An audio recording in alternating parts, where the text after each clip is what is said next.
semuanya, apa kabarnya? Semoga selalu dalam lindungan Allah Subhanahu wa taala dan dijauhkan dari virus yang sedang melanda negeri kita ini, yaitu virus COVID-19.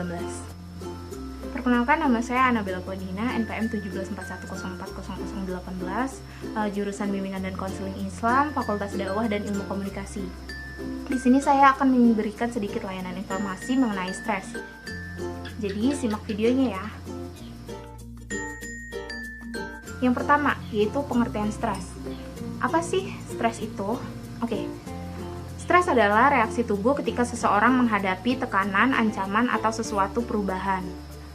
Seseorang biasanya mengalami stres ketika tuntutan yang diberikan kepadanya lebih besar dari kemampuannya untuk mengatasinya. Stres bisa dialami oleh siapa saja, mulai dari anak-anak hingga orang dewasa. Stres merupakan reaksi yang sepenuhnya wajar dialami semua orang dari waktu ke waktu, hingga dihadapkan pada situasi yang membuat mereka merasa tertekan. Stres bisa dibagi menjadi dua jenis, yaitu stres eksternal dan internal. Stres eksternal adalah stres yang berasal dari lingkungan sekitar. Hal ini biasa mencakup trauma, pengalaman hidup, atau masalah sehari-hari. Sedangkan stres internal adalah stres yang bersumber dari dalam diri kita sendiri dan merupakan jenis stres yang paling umum. Seperti yang sudah disebutkan sebelumnya, stres bisa terjadi pada siapa saja, mulai dari anak-anak, remaja, pasangan baru menikah, orang tua bekerja, sampai orang tua tunggal. Namun, memiliki kondisi seperti kurang gizi, tidur tidak cukup, dan tidak sehat secara fisik akan meningkatkan resiko seseorang terkena stres. Penyebab stres. Stres sebenarnya merupakan reaksi yang baik karena bisa membantu seseorang menyadari situasi yang berbahaya atau mencekam, sehingga berusaha untuk keluar dari situasi tersebut. Saat mengalami stres, tubuh akan secara alami melepaskan hormon yang disebut kortisol dan adrenalin.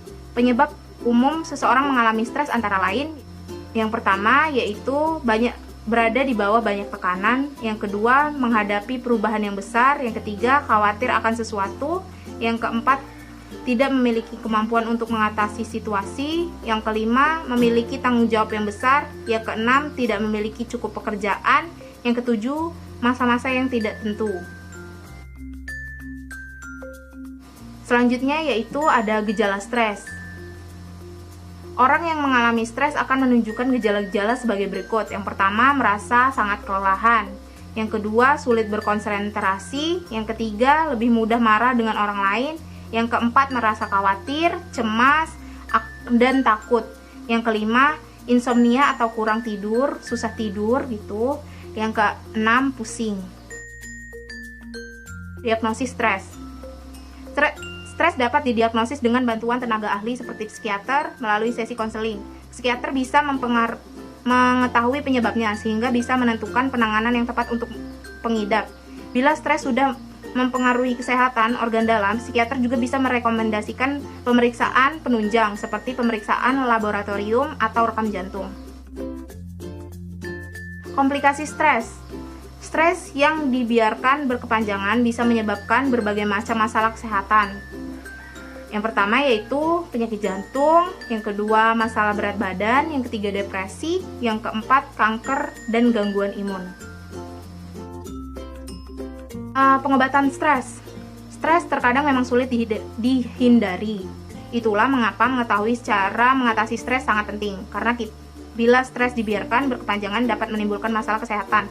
Pengobatan stres meliputi perubahan gaya hidup, relaksasi, dan psikoterapi merupakan gaya hidup yang bisa dilakukan untuk mengatasi stres. Yang pertama, menerapkan pola makan dengan gizi yang seimbang. Yang kedua, berolahraga secara rutin. Yang ketiga, tidur yang cukup. Yang keempat, melakukan kegiatan yang disukai. Yang kelima, hindari konsumsi alkohol dan nafsa. Selain dengan mengubah gaya hidup, stres juga bisa diatasi dengan melakukan relaksasi seperti mediasi, aromaterapi, atau yoga. Sedangkan psikoterapi dilakukan dengan cara menanamkan kepada pengidap untuk selalu memiliki cara berpikir yang positif dalam segala sesuatu. Selanjutnya yaitu ada pencegahan stres. Yang pertama ada pertahanan sikap dan pikiran yang positif. Yang kedua ada pelajari dan latihan teknik relaksasi seperti mediasi, yoga, dan tai chi. Yang ketiga yaitu berolahraga secara teratur. Yang keempat, konsumsi makanan yang sehat dan seimbang. Yang kelima, berusahalah untuk mengatur waktu lebih efektif. Yang ketujuh, luangkan waktu untuk melakukan hobi atau relaksasi. Oke teman-teman, segitu aja pemaparan informasi mengenai stres yang dapat saya berikan. Saya Anabella Puandina. Jika ada salah kata saya mohon maaf, kepada Allah saya mohon ampun. Saya akhiri, wabillahi taufiq wal hidayah. Wassalamualaikum warahmatullahi wabarakatuh.